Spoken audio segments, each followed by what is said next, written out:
wata makaranta babba bata ware fata ba, bata gwada tasiri ba, bata rasa tarbiyya ba.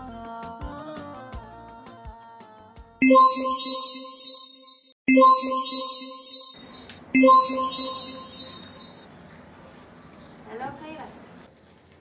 Toya, kina ina ne? To shi kenan ki jira ni gani na zuwa. Yau zan je a yi ta da ƙari. Na samo mana, ke dai kawai ki jira ni. Yau sai na yi wa yarinyar na abin da bata taɓa tunani ba. Ke dai ki jira ni. Gani nan zuwa. Marar haƙuri ko yaushe ba zai zama mai riba ba. Zainab, ba ni jakar nan ba. Ba ni jakar. Da wa kike cewa za ku yi fitsari sannan kuma me yake saka a cikin jaka? Ni ba ban sa komai. Inna lillahi.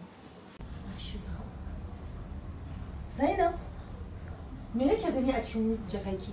Me kika gani? Me nake gani?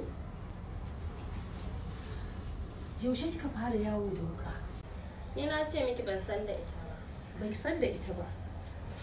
Idan mahaifinki ya dawo, za ki masa bayani da manyan bakin da zai gane.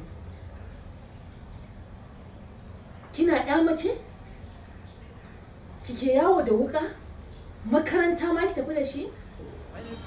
Da ƙarshen zance harshe. Je ki tashi ki tafi.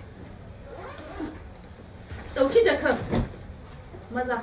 Harshe ya lamince. In mahaifinki ya dawo, za ki masa bayani. Wuka. Ta tafi da shi makaranta. Allah, shirya mana zama.